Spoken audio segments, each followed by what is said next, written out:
Hi, everyone.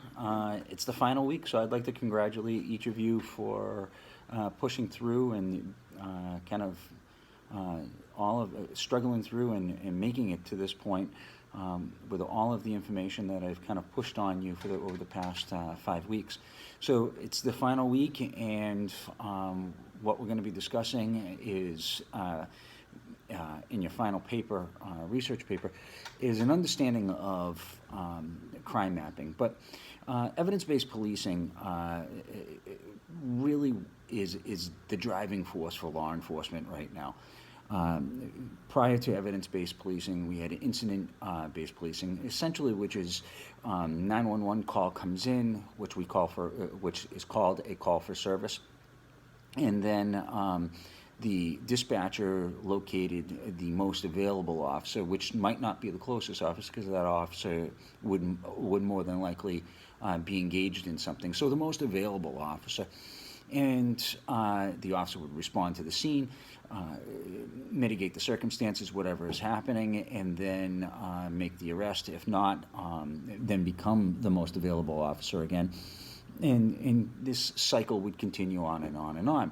And it was really the cat and mouse game. It's just the officer just being sent from one spot to the next spot to the next spot, and very little time with community-oriented policing or understanding of why they were being called there.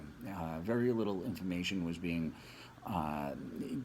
conveyed up the channel of the best way or best practices for law enforcement responding to calls. So we move into an era of the evidence-based policing. And how do we get there? Well, we get there through crime mapping and an understanding of what times typical crimes occur, who's involved, the neighborhoods involved. This allows law enforcement administration to allocate the resources in a more appropriate and effective way. So as you continue to write your paper for this week, I want you to understand that crime mapping is the essence of incident-based policing. And there are 13 steps to crime mapping. The first step is really the officer or community watch group turning around and saying, wait a second, this seems like there's an increase in this type of crime. That usually goes back to the crime analysis unit in a police department. Depending on the size of the police department, they might have an entire unit made up of sworn personnel and what we call citizens or support personnel. And then if it's a smaller department, then it's typically the officer that's been assigned to review the numbers. So this is the very first step.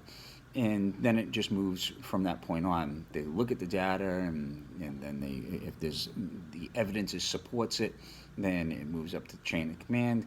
It gets presented in roll call at the start of each shift. And then if they find it to be a more serious issue, the administration may increase patrols, look for grants, look for specialized officers that have been trained in recognizing and communicating and de-escalating gang involvement. There's a variety of different avenues that it can go. But the very first step is either the officer or the watchdog group recognizing that there's an increase in patrol. As always, if you have any questions for this week, please feel free to reach out to me. And I just want you to know that I'm proud of each of you for a great session. I wish you the best.